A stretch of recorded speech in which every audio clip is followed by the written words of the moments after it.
성경 말씀 신약 성경 마가복음 8장입니다. 마가복음 8장 22절에서 26절까지 말씀입니다.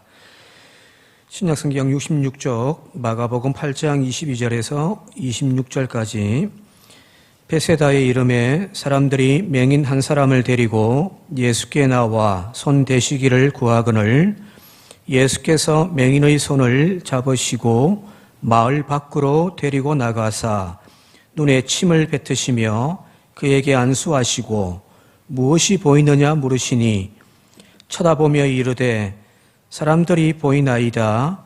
나무 같은 것들이 걸어가는 것을 보나이다 하거늘 이에 그 눈을 다시 안수하시매 그가 주목하여 보더니 나아서 모든 것을 밝히 보는지라. 예수께서 그 사람을 집으로 보내시며 이르시되 마을에는 들어가지 말라 하시니라. 아멘. 성경을 읽을 때 그 구절구절마다 은혜와 감동의 물결이 밀려오는 그런 구절들이 있습니다. 특히 우리가 좋아하는 유명한 말씀들을 읽으면 위로가 되고 힘이 되죠. 그죠? 성경을 읽는 이유가 바로 그것이 아닌가 싶습니다. 가슴이 벅차오르고 그것을 읽는 나의 영혼에 지금도 살아 역사하시는 하나님의 감동의 물결들이 성경을 통하여서 우리에게 다가오는 거죠. 그게 바로 성령의 조명하심입니다. 자, 그런데 그런 구절들만 있는 것은 사실은 아닙니다. 성경을 읽다 보면은 어떤 구절은 몇 번을 반복해서 읽어도 잘 이해되지 않는 그런 구절이 있고 여러 날 고민해도 풀리지 않는 그런 성경 말씀도 분명히 있습니다. 오늘 읽은 성경 본문 말씀이 바로 저 개인적으로는 수수께끼 같은 그런 본문 말씀입니다.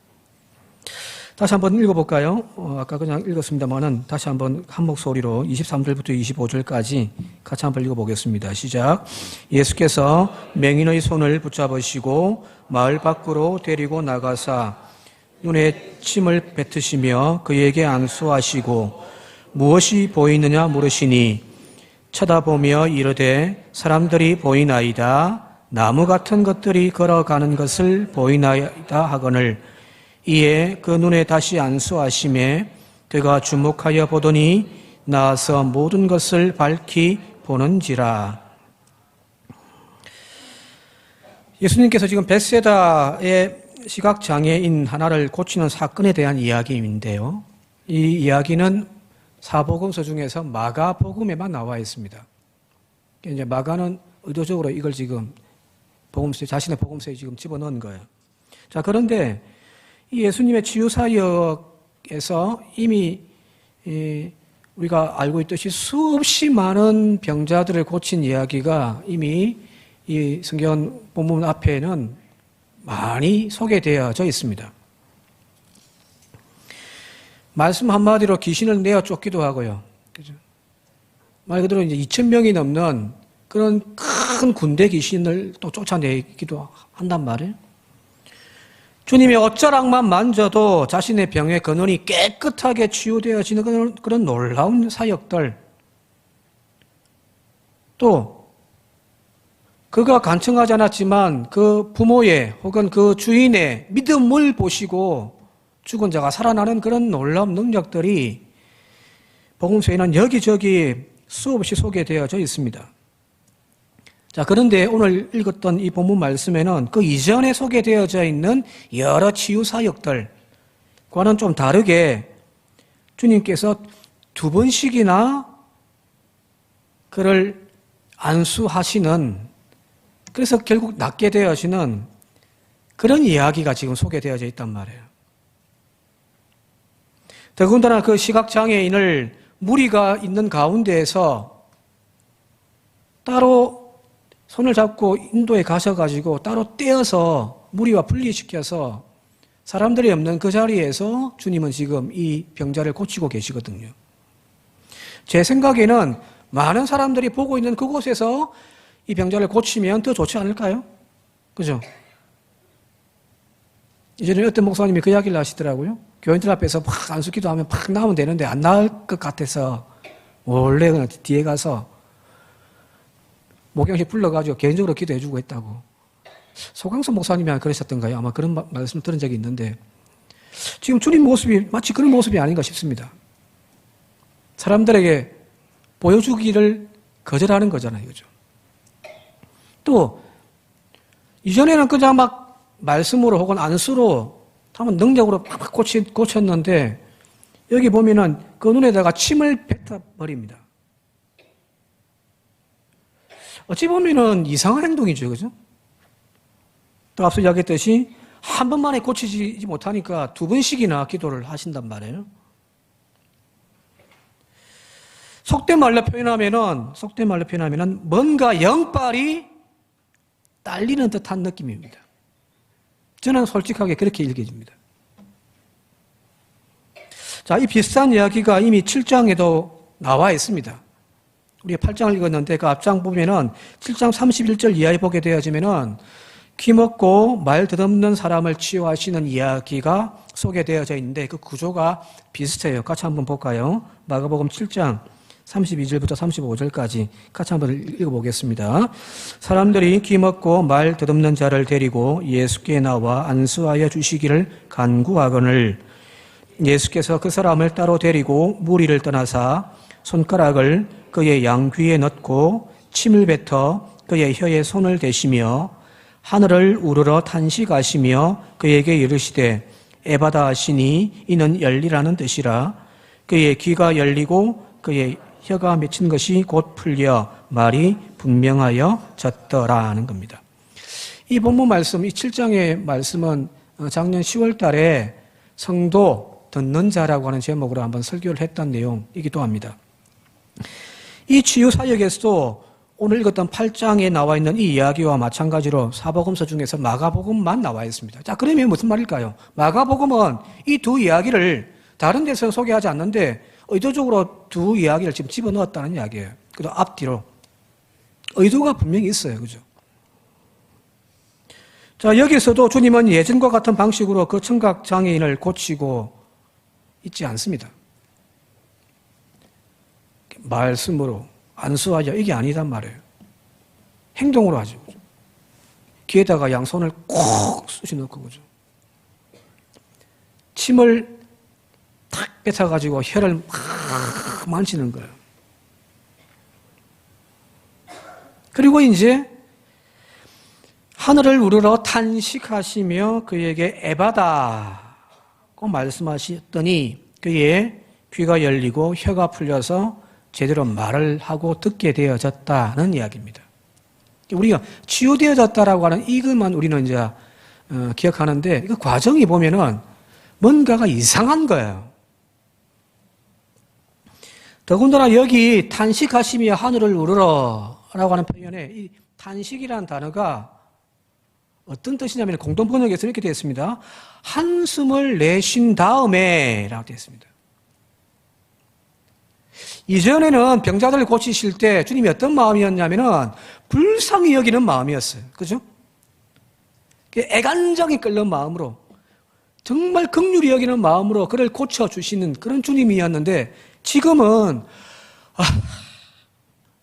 한숨 쉬시고 그리고 에바다 하신 거예요. 이전처럼 불쌍히 여기는 마음으로 병든 이를 고치는 그런 주님의 모습이 아니라 답답한 마음에 한숨까지 내쉬면서 안수하시고 하는 그런 모습을 성경 본문은 우리에게 보여주고 있습니다. 자, 분명히 이상하지 않습니까? 저는 이게 이상하다는 거예요. 왜 주님이 이러시지? 능력이 딸리나? 지쳤나? 도대체 왜 주님은 이런 행동을 하셨을까? 도저히 이해할 수 없는 이런 행동을 왜 했을까? 더군다나 마가는 왜 다른 복음서에는 없는데 이 자신의 복음서에 이런 이상한 치유 행동을 집중적으로 2개씩이나 넣어서 소개하고 있을까라는 겁니다. 저는 목사니까 성경을 이제 읽고 연구하다 보니까 이런 것이 눈에 들어와요. 근데 앞서 이야기했듯이 이런 것이 쉽게 풀리지 않는 수수께끼예요. 주님이 왜 이렇게 하시지? 자, 뭐 여러 가지 추측도 있고 상상도 할 수 있습니다만 그런 상상과 추측은 다 빼버리고 그냥 있는 그대로 한번 우리 봅시다. 있는 그대로만. 자, 그렇다면 분명 예수님의 치유의 능력이 예전만 못한 건 맞잖아요. 그죠? 말씀 한마디에 막 고쳐지고 하는데, 이거는 두 번씩이나 안수를 해야 되니, 한 번 해서 제대로 안 되니까 또 한 번 더 하고 이거죠. 또 이 병자들을 대하는 주님의 태도와 마음 자세도 예전 같지 않단 말이에요. 한숨 푹 쉬시고 막 에바다 이렇게. 물론 예수님께서 그런 능력이 사라지거나 줄어든 것은 분명히 아니에요. 오해 없으시기 바랍니다. 주님이 이제 영빨이 딸려가지고 뭐 기도를 안 하셨는지 능력이 떨어져가지고 이렇게 하시는 것은 사실은 아니에요. 왜 그러냐면 이 마가복음 8장 이후에 나오는 뒤에 등장하는 또 능력의 사역들이 또 나타나거든요. 예를 들면은 4,000명을 먹이시는 그 이야기. 또 변호산 위에 올라가셨다가 내려왔는데 제자들이 다 붙어도 쫓아내지 못하는 그 귀신을 주님은 또 쫓아내시는 이야기를 보면은 분명히 지금 예수님에게는 이전의 그 능력이 그대로 있는 거예요. 능력이 줄어들고 예전 같지 않아서 일어난 행동이 아니라면 분명 여기에는 뭔가 주님의 이유가 있을 거란 말이에요. 그죠? 그죠? 능력은 그대로예요. 그런데 왜 두 번씩이나 했을까? 또 이상한 행동을 덧붙여서 하고 계실까? 다시 한번 물음을 던진다면 왜 이 두 치유 사건에서 이상한 방향으로 이 이야기는 흘러가고 있을까입니다. 자, 그 의도를 우리가 조금 이해할 수 있는 부분이 바로 이 7장의 기먹은 병자를 고치고 난 이후에 소개되어져 있는 부분이 있습니다. 그 7장 36절입니다. 세 번역인데요. 같이 한번 읽어보도록 할게요. 36절 시작. 예수께서 이 일을 아무에게도 말하지 말라고 그들에게 명하셨으나 말리면 말릴수록 그들은 더욱더 널리 퍼뜨렸다는 겁니다. 가서 아무한테 이야기하지 말라는 거예요. 주님은 말리고 있는 거죠. 그죠? 제발 가서 사람들한테 내가 너 고쳤다라는 이야기 하지 마. 그냥 마을 들어가지 말고 그냥 바로 집으로 가. 이렇게 말씀하시는 거예요. 알리지 말라는 거예요. 자, 여기 중요한 것이 그거예요. 말리고 말린단 말이에요. 아무에게도 말하지 말라는 거예요. 이 소문 내지 말라는 겁니다. 또 여기 8장에 오늘 읽었던 본문 말씀의 8장에 치유사의 직후에 보면은 이 이야기가 끝나고 난 다음에 바로 이어서 나오는 이야기가 뭐냐면은 우리가 잘 알고 있는 베드로의 신앙 고백과 예수님의 순환에 대한 예고, 첫 번째 예고에 대한 이야기가 나와 있습니다. 주님이 제자들에게 묻죠. 사람들이 나를 뭐라고 하더냐? 자, 사람들이 지금 소문이 나에게 뭐라고 하더냐? 라고 묻는 거예요. 그때 베드로가 제자들이 선지자라고도 하고 엘리야라고 합니다. 자, 그러면 너희들은 나를 누구라고 하느냐? 꼭 물으셨을 때에 베드로가 그 유명한 주는 그리스도이십니다. 오늘 마가복음에는요. 주는 그리스도이십니다. 라고 이야기를 합니다. 마태복음에는 살아계신 하나님의 아들이십니다까지 덧붙여져 있고요. 자, 이 말씀을 듣고 난 이후에 주님께서 이제 뭐라고 말씀하시냐면은 첫 번째로 순환에 대한 십자가에서 죽을 것에 대한 이야기를 이제 끄집어내신 거예요. 자, 깁니다만은 제가 한번 읽어드릴게요. 31절부터 34절까지요. 인자가 많은 고난을 받고 장로들과 대제사장들과 세기관들에게 버림받아 죽임을 당하고 사흘 만에 살아나야 할 것을 비로소 그들에게 가르치시되 드러내놓고 이 말씀을 하시니 베드로가 예수를 붙들고 항변하며 예수께서 돌이키사 제자들을 보시며 베드로를 꾸짖어 이르시되 사탄아 내 뒤로 물러가라.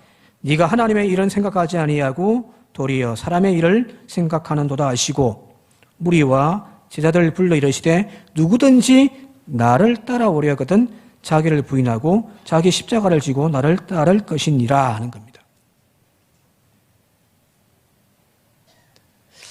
자, 이 베드로의 신앙 고백과 첫 번째 순환에 대한 예고는 완전 다른 이야기죠. 그죠? 주는 그리스도이십니다. 살아계신 하나님의 아들이십니다. 제자들이 막 주님을 높여주는 거죠. 그죠? 근데 주님은 뭐라고 이야기하면 나는 십자가에 죽어 한다. 나는 그 길로 갈 거야. 완전 다른 길을 이야기하고 있단 말이에요. 그죠? 자, 여기 예수님의 사역을 구별할 때에 1막과 2막, 그냥 크게 보면요.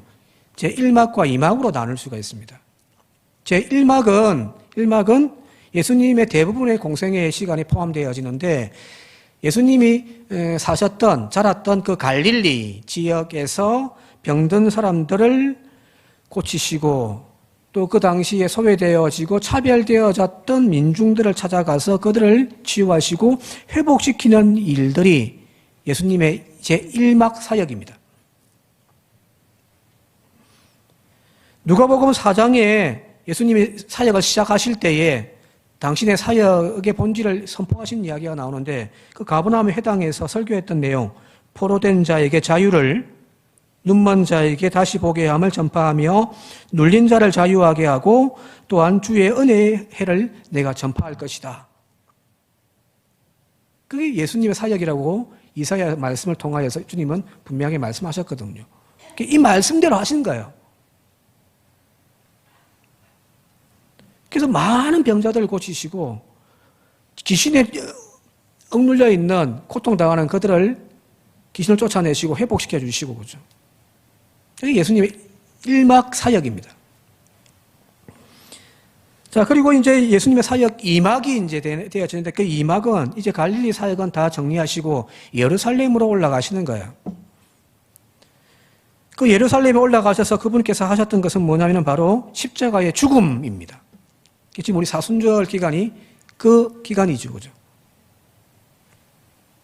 자, 지금까지 예수님께서 갈릴리에서 사역하실 때에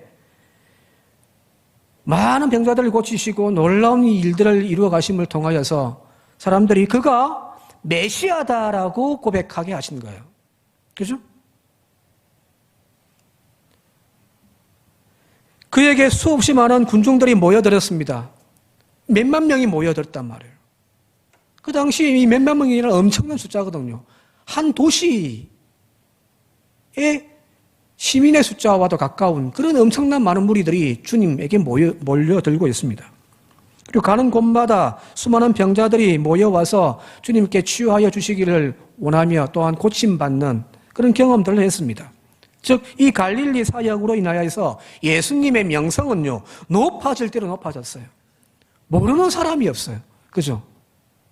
심지어는 저 이방의 땅에까지 갔지만 거기에서 예수의 소문이 벗어나 있어서 주님이 그곳에서도 쉴 수가 없어요.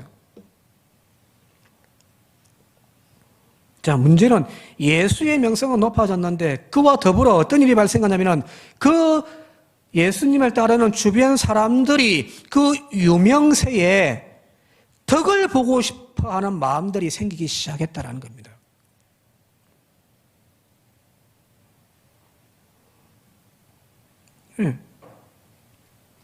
특히 제자들이 더 심하죠. 그죠?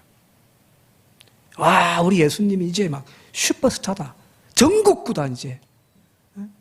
자, 그러면 그 따르는 우리는 당연히 이제 뭔가 좀 부귀영화를 누리겠지 하는 마음들이 생기기 시작한 거예요. 주님의 이름이 높아지면 높아질수록 그 이름이 알려지면 알려질수록 함께하고 있는 제자들의 마음속에 뭔가 다른 생각들이 지금 생기기 시작한 거예요. 자, 그런데 예수님께서 이 땅에 인간의 몸을 입고 오신 그 본래의 목적이 성공의 길, 출세의 길, 권력의 그 더 높은 자리를 얻기 위하여 이 땅에 오셨던가요? 예? 여러분 그렇게 생각하신가요? 아니잖아요. 우리 다 알고 있잖아요. 그죠? 이 길은 내 길이 아니라는 거예요. 지금 내가 가고 있는, 지금 무리들 속에 함께 지금 내가 떠밀려 가고 있는 이 길은 내가 이 땅에 온 목적이 아닌 것을 주님은 누구보다도 더 잘 알고 계신 거예요. 그래서 이제는 갈릴리 사역을 다 정리하시고 이제 본격적인 본래의 그 사역을 시작하시겠다고 주님은 지금 다짐하신 거예요. 그래서 주님의 시선과 마음은 이제 어디를 향하여 있냐면은 저 십자가의 죽음을 향하여 바라보고 계신 겁니다. 그리고 그 방향으로 지금 이제 나아가시는 거예요.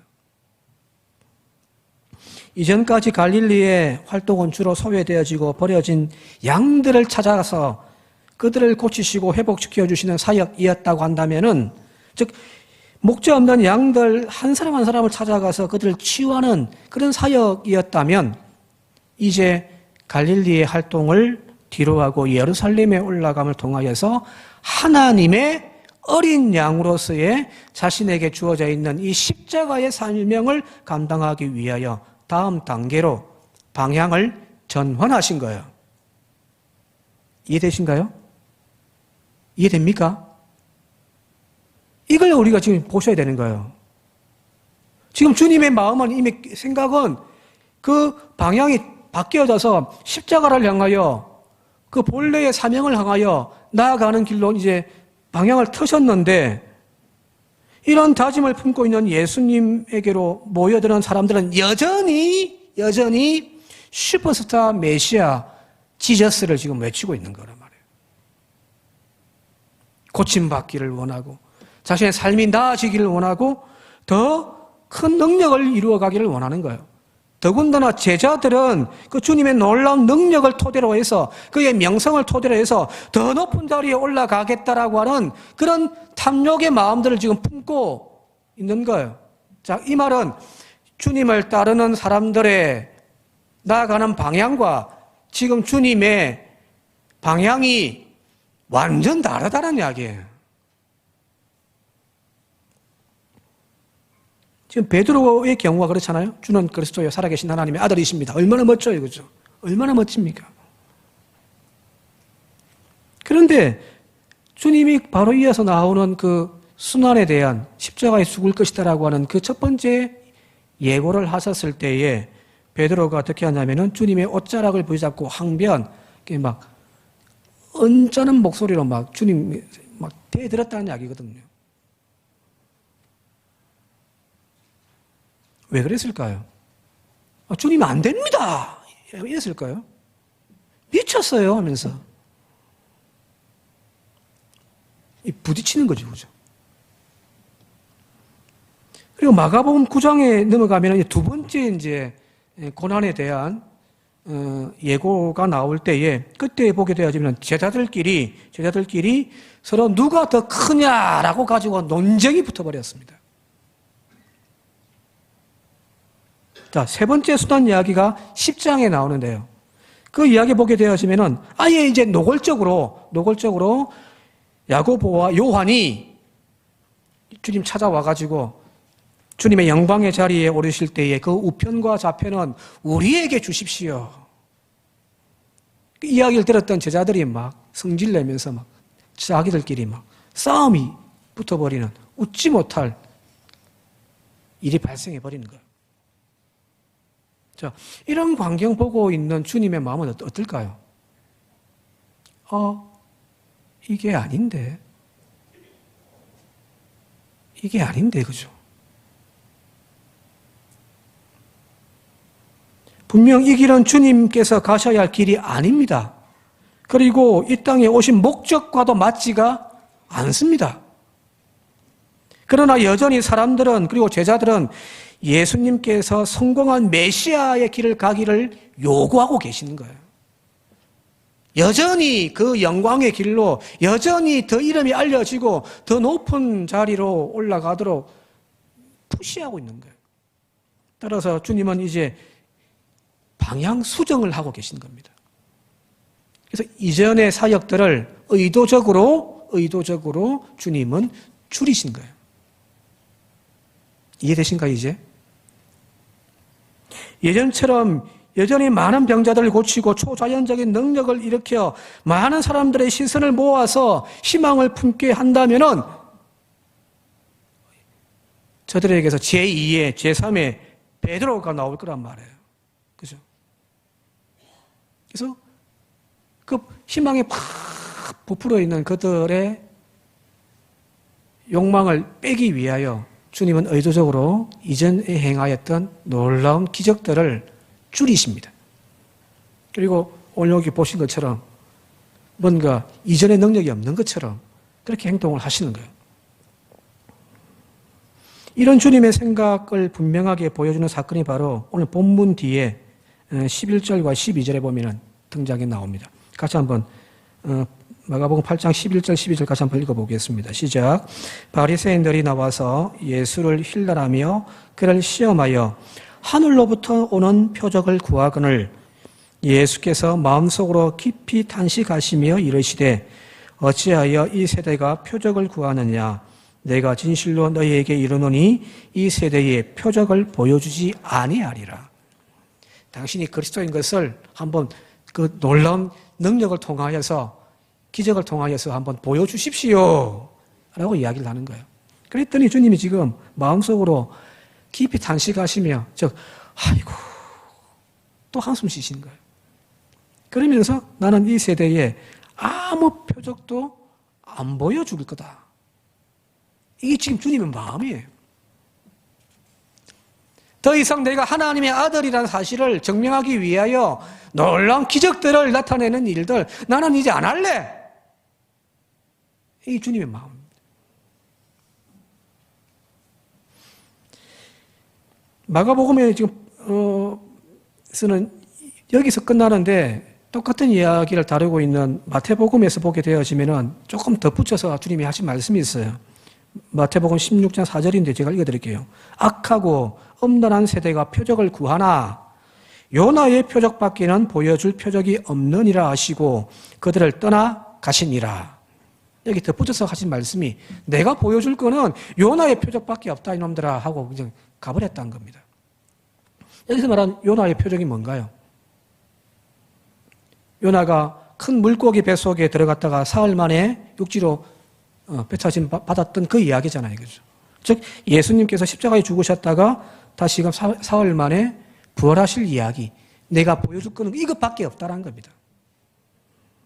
즉 지금 주님은 자신이 하나님의 아들이요 메시아임을 증명하기 위하여 수없이 많은 표적들을 이제 나는 하지 않겠다라고 선언하신 겁니다. 그리고 이제 내가 너희들에게 보여줄 것은 십자가의 죽음밖에 없다. 내가 이제 가는 길은 십자가의 길이라고 지금 분명하게 선언하시는 거죠. 자, 지금까지 이렇게 본문을 중심으로 해서 앞뒤로 쫙 짜져 있는 이 이야기들을 통하여 주님의 마음, 주님의 생각, 주님의 길이 보입니까? 보이셔야 돼요. 모두가 화려하고 영광스러운 모습만 취해 있을 이때에 그래서 그런 욕심 가지고 주님을 뒤따르고 있는 그 제자들 한번 주님의 이름값 이용해서 나도 높은 자리에 한번 올라가 보겠다. 성공과 출세, 미래에 꿈꾸고 있는 그들이었지만 주님은 아니야. 이 길은 내 길이 아니야. 나는 저 길 갈 거야. 라고 지금 말씀하고 계신 겁니다. 근데 그걸 깨닫지 못하는 제자들은 어떻게 되어지냐면은 변화산에 올라가서 초막셋을 지읍시다. 무슨 말일까요? 자기들 욕망의 투영이에요. 우와! 하나님의 아들이시대. 드디어 우리는 봤다. 진짜 하나님의 아들이시네. 여기 초막셋을 지읍시다. 모세와 엘리야와 예수님을 위한 초막이라고 이야기할 수도 있지만 베드로와 야고보와 요한 자신들을 위한 초막일 수도 있습니다. 가룟 유다 같은 경우는 그 주님을 배반하는 이유가 바로 그거예요. 그런 목적으로 따라왔는데 주님이 어느 순간부터 방향을 확 틀어가지고 높은 곳으로 가지 아니하고 오히려 저 낮은 자리로 죽음의 자리로 내려간다고 하니 얼마나 실망스러웠겠습니까? 가룟 유다는 은 30에 예수를 팔아버리기도 했습니다. 자, 오늘 우리도 마찬가지인 것 같아요. 왜 예수 믿어요? 왜 수십 년 동안 그 예수를 버리지 못한 채 여전히 예수 믿고 계세요? 왜 예수의 이름을 아직도 붙잡고 계세요? 왜 계속 교회 나오세요? 그 목적이 뭐예요? 혹 제자들이나 갈릴리에서부터 예수를 뒤따랐던 그 무리들처럼 각자의 마음속에 품고 있는 세상의 출세, 성공, 그 신화 때문은 아닌가요? 예수 믿으면 복 받는데, 예수 믿으면 우리 자식들 잘 된대. 그분 믿고 따르면 내 삶에 뭔가 더 나아진다라고 하는 소망, 물질적인 부요함, 내일의 더 화려한 비전을 품고서 성공의 수단으로 예수를 뒤따르고 있지는 않습니까? 그런 꿈만 꾸고 예수를 따르다 보면 분명 어느 순간 우리도 예수에게서 실망하게 될 겁니다. 내가 꿈꾸던 길, 예수와의 길이 다르기 때문입니다. 그래서 우리도 어느 순간 베드로처럼 주님을 옷자락 붙잡고 항변하겠죠. 아니, 이 길은 아니에요, 주님. 저 길이지. 하고 주님을 잡아당길 거예요. 더 나아가서 가룟유다처럼 주님을 은 30에 팔아먹기도 할 겁니다. 자, 주님의 길을 수정시키려고 하지 말고요. 이제 우리가 해야 할 것은 우리의 길을 수정시켜서 예수의 뒤를 따라가는 진짜 제자가 되어지는 저와 여러분들이 되시길 바랍니다. 이 사순절 기간 십자가를 묵상하는 이유는 그거예요. 주님 죽으셨다네. 주님이 저 십자가에서 나의 죄를 대신하여 죽으셨다네. 그 은혜에 대한 감격과 감사의 고백도 필요하지만 십자가의 길로 나아가는 주님의 뒤따라서 내 길을 포기하고 주님 뒤따라가겠습니다라고 하면서 주님과 함께 나아가는 그런 믿음의 결단, 용기를 다짐하는 시간이 바로 사순절이거든요. 이 사순절 기간에 주님의 생각과 우리의 생각을 한번 비교해 볼 수 있는 그런 시간들이 되어질 수 있길 바랍니다. 이제 말씀 정리해 마치도록 할게요. 더 이상 예수의 이름 팔아서 자기의 배를 불려먹는 부패한 목사가 되지 않도록 했으면 좋겠습니다. 더 이상 예수의 영광 팔아서 예수의 이름 욕되게 하는 그런 교회와 성도 되지 않기를 바랍니다.